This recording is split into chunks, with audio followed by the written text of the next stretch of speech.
বিসমিল্লাহির রহমানির রহিম। পরম করুণাময় অসীম দয়ালু আল্লাহর নামে শুরু করছি। আলাম নাশরাহ লাকা সাদরাক, হে মুহাম্মদ, আমি কি তোমার জ্ঞান ধারণের জন্য তোমার বক্ষ উন্মুক্ত করে দেইনি?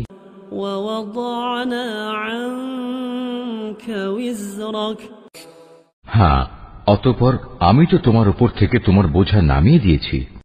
আল্লাযী আনকাযা যহরাক, এমন এক বোঝা যা তোমার পিঠ নুইয়ে দিচ্ছিল।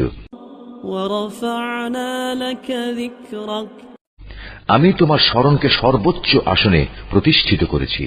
ফাইন্না মা'আল উসরি ইউসরা, অতঃপর কষ্টের সাথে অবশ্যই আরাম রয়েছে।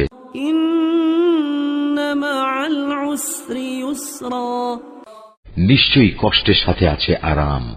ফাইযা ফারাগতা ফানসাব, অতঃপর যখনই তুমি অবসর পাবে তখনই তুমি ইবাদতের পরিশ্রমে লেগে যাও। ওয়া ইলা রাব্বিকা ফারগাব, এবং সম্পূর্ণ নিজের মালিকের অভিমুখী হয়ে যাও।